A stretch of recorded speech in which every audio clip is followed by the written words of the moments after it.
Kumbh Mela. One of the biggest stand that earth. Asharam Babu. You see, when I went to Kumbh Mela long time ago, maybe about 10 years ago when Kumbh Mela, it was totally different.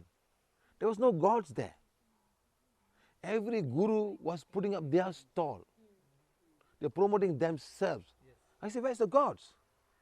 No gods are no gods. Aguri picture, and one Aguri sitting inside, and this Samad, that Samad, this Samad, Ishkon, and Brahma Kumaris. They told them it's akhada. It's different akhadas, and the main person of that akhada will promote these himself. Exactly. There was no gods there. And how can be a very spiritual place in the whole world? I was so surprised to see that, man. I was so surprised to see that, no? I said, this is wrong. There was not promoting God. Gods are slowly getting lost from all your culture, madam. Sir कहते हैं कि करीब 10 साल पहले कुंभ मेला बिल्कुल अलग था। वहाँ सबसे बड़ा स्टैंड आसाराम बापू का था। वहाँ कोई भगवान नहीं थे। हर गुरु के अपने स्टॉल थे। वे खुद का प्रचार कर रहे थे। सर ने तब खुद को पूछा कि यहाँ भगवान कहाँ है? कहीं नहीं, कहीं भी भगवान नहीं थे। कहीं किसी अघोरी बाबा का फ़ोटो लगा था, वहीं अंदर कोई अघोरी बाबा बैठे थे। सब अलग अलग पंथ का प्रचार कर रहे थे, जैसे कि इस्कॉन, ब्रह्मा कुमारी वगैरह। सर से वहाँ बैठे किसी व्यक्ति ने कहा कि उनको अखाड़े कहा जाता है, जिसके अलग अलग स्वामी होते हैं। सर कहते हैं कि उस कुंभ मेले में किसी भी भगवान की तस्वीर नहीं थी, तो वो दुनिया की सबसे आध्यात्मिक जगह कैसे हो सकती है? उनको यह सब देखकर बेहद अचरज हुआ। यह अच्छी बात नहीं लगी उन्हें, क्योंकि हमारी संस्कृति से आहिस्ता आहिस्ता भगवान खो रहे हैं। Your great-grandfather was praying to Shiva, Vishnu, Krishna. Today, they've come the next level. The next level. People have become, I am this, I am this, I am Bhagavan, Sri. So they started worshipping human beings now. Temple for human beings. Okay, like that man. Pray to, what do your wife pray to? Huh? Tell your name, don't worry. What your wife pray to? Huh? Shahajaga. So it's the lady's picture down there, and you pray to the word. You're worshipping this lady now. So where did she got it from? From her mother who? No, that's somebody with Shiva or something at the very beginning. And slowly dilute. Now you start going to the human personality of the human being. That's all. You understand? Everywhere it's happening, man. Everywhere. हमारे पूर्वज भगवान शिव या भगवान विष्णु की प्रार्थना करते थे, लेकिन आज हम अगले स्तर पर आ रहे हैं। लोग भगवान बन रहे हैं, जैसे भगवान श्री। अब हम इंसानों की पूजा करने लगे हैं, इंसानों के मंदिर बनने लगे हैं। एक प्रतिभागी ने कहा कि उनकी बीवी किसी महिला संत को पूछती हैं, जिस पर सर कहते हैं कि अब हम एक महिला को देवी के रूप में प्रार्थना कर रहे हैं। इस महिला ने अपनी माँ या उनकी नानी या दादी के पद चिन्हों पर चलते हुए इस महिला संत का अनुसरण करना शुरू किया होगा। इसलिए यह सब चीज़ें वर्षों से कमज़ोर होती चली आ रही हैं। पहले सिर्फ एक ही भगवान थे, भगवान शिव या शायद कोई और। अब हम इंसानों को भगवान समझकर पूजने लगे हैं। यह हर जगह हो रहा है। Even like Baba, this Baba, that Baba. I remember seeing some video when Sai Baba opened the mouth, they can see Krishna body inside. No, there's a story. I remember, Opa, can see Krishna inside. So then later become Baba. You understand, madam? We can see the whole world. You see, all of these stories, the story going on, so easily manifesting this way. So it's very sad. People start going away from the real identity of God and coming down to all of these small things, madam, which is not fair. The gods are being lost. You know, I still remember when we go to South India, there's this god, who's this guy? The Indian man. No. No. I don't know. I can't remember. Even this man. Amma Bhagwan. He's one of them. Yeah, he's one of them. He's the one there in front of all praying to him. Yeah. And there's another one. There's another one. No. The very big cult in North India. Very huge. They have a big Akshadam. Swaminarayan. He was a king. He was a king going on promoting Vishnu. Am I right, wrong? Yes. And now people pray to him. Vishnu is missing now. Am I right, my friend?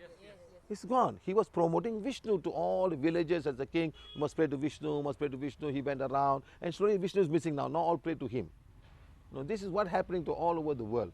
Slowly it's getting lost and lost and lost. You know what I mean now. Anyway, that's how you want to believe in God. It's fine.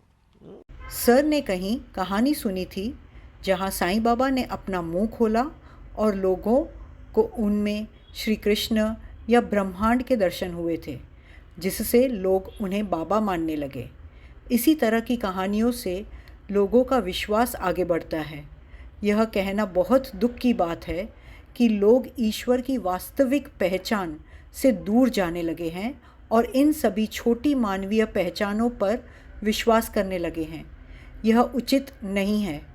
वास्तविक देवता कहीं खो गए हैं। इस बात को आगे समझाते सर कहते हैं कि अक्षरधाम जिन्होंने बनाया है वे स्वामीनारायण पंथ के संस्थापक राजा थे, जो विष्णु भगवान का प्रचार करने गांव में जा जाकर गांव वालों को कहते थे कि आप विष्णु भगवान की पूजा करिए, और अब लोग उन्हीं की पूजा करते हैं। अब विष्णु भगवान वहाँ नहीं दिखते हैं। अब यही तो हो रहा है पूरी दुनिया में। धीरे धीरे यह खोता जा रहा है। यदि हम सब यही चाहते हैं तो यही सही। But remember, what is Hinduism, madam? What's the basic concept of Hinduism? Pray to nature.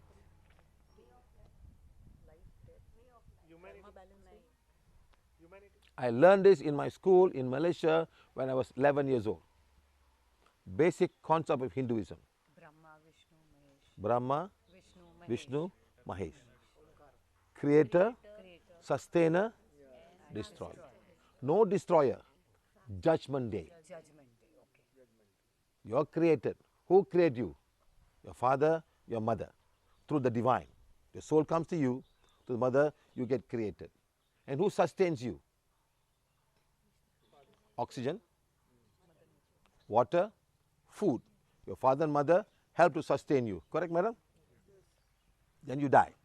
When you die, who judges you? Karma. The divine. Judges you and tell you, you have done something wrong, you have done something good, you have to come back again and start all over again. That's the judgment day. So Hinduism, they put Brahma, Vishnu, Shiva to make you understand it properly. Understand? For money, you need Lakshmi. So they put money for Lakshmi. To create yourself and go up, they put, who they put, madam? Saraswati. Understand? Then here, Shakti will cut you up, cut you through your body, whatever it is. So that's the basic concept, madam. And people forget the concept and put so many things, masalas here, masala there, put some Maggi mee, sauce here, sauce there, put some salt and eat, make you feel nice. It's the basic concept of Hindu. I learned this in my school in Malaysia. Sir पूछते हैं, हिंदू धर्म क्या है? हिंदू धर्म की मूल अवधारणा क्या है? कुछ लोग कहते हैं केवल ज्ञान, कुछ कहते हैं प्रकृति। इस पर शिवा सर कहते हैं कि उन्होंने यह बात मलेशिया के स्कूल में सीखी थी जब वे 11 साल के थे। हिंदू धर्म की मूल अवधारणा है ब्रह्मा, विष्णु, महेश। मतलब निर्माता, पालक और विध्वंसक। विध्वंसक नहीं बल्कि न्याय का दिन। इसको आगे समझाते सर कहते हैं, हम सभी का सर्जन हुआ है। हमारा सर्जन किसने किया? हमारे पिता और माता ने, ईश्वर के द्वारा। आत्मा हमारी माँ के पास आती है और हमारा सर्जन होता है। हमें कौन पालता है? ऑक्सीजन, पानी, भोजन तथा हमारे पिता और माता ने हमें पाला और हमारी मदद की। फिर एक दिन हम मर जाते हैं। जब हम मरेंगे तो हमारा न्याय कौन करेगा? ईश्वर हमारा न्याय करेंगे और हमें बताएंगे कि शायद हमने कुछ गलत किया या कुछ अच्छा, जिसके आधार पर हम वापस आएंगे और फिर से शुरू करेंगे। तो यह न्याय का दिन है। इसीलिए हिंदू धर्म में ब्रह्मा, विष्णु और शिव का उल्लेख किया गया है ताकि हम इसे ठीक से समझ सकें। धन के लिए हमें देवी लक्ष्मी की आवश्यकता है।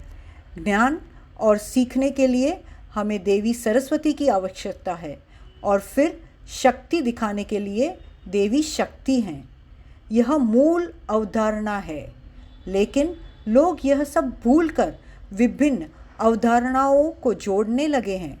यह सारा ज्ञान सर को मलेशिया में अपनी स्कूल में एक इतिहास की किताब में दिया गया था। यह हिंदू धर्म की मूल अवधारणा है। In a history lesson, the basic concept of Hindu, then they got Christianity, they got many things, Then I realized something. This is the basic concept. You take an almond, seed, you throw on the ground. Okay, who create almond seed? Like the mango tree. What is it going to create, madam? Mango plant. And it makes it sweet. Come and eat me. The animal come and eat me. When it's green, it's very sour. Don't eat me now. Wait until I ripe. I become yellow in color. I smell. Then you come to me. Then you eat me. Correct, madam? And then take the seed and grow me. That is your duty. I give you gratitude, food for yourself, and then you start growing, another mango tree will grow. Like that, we are also like that. So every plant is trying to do something to do. वहाँ बैठे प्रतिभागियों को sir ने सवाल किया कि अगर हम बादाम का बीज ज़मीन पर रख दें तो क्या होगा? बादाम का पेड़ किसने बनाया? जैसे उनके पीछे आम का पेड़ है, यह आम का पेड़ क्या उत्पादन करेगा? जवाब है आम का फल। और जब यह मीठा हो जाता है तो हम इसे खाने जाते हैं, यहाँ तक कि जानवर भी इसे खाने जाते हैं। जब यह हरा होता है तो यह बेहद खट्टा होता है, जिसका मतलब है कि हमें इसे तब नहीं खाना चाहिए। हमें तब तक इंतज़ार करना चाहिए जब तक वह पक न जाए, उसका रंग पीला हो जाए और उसमें से मीठी खुशबू आने लगे। तब भी हम उसके पास जा सकते हैं और उसे खा सकते हैं। आम के पेड़ को इसी से बनाया गया है, तो हमें बीज लेना चाहिए और उसे उगाना चाहिए, जो हमारा कर्तव्य है। पेड़ ने हमें खाने के लिए एक मीठा फल दिया और हमें एक और आम का पेड़ उगाने के लिए उसके बीज को बोना चाहिए। Even the flower is so beautiful. What is it attracting, madam? The bees and the butterflies to cross-pollinate. And I give you the honey.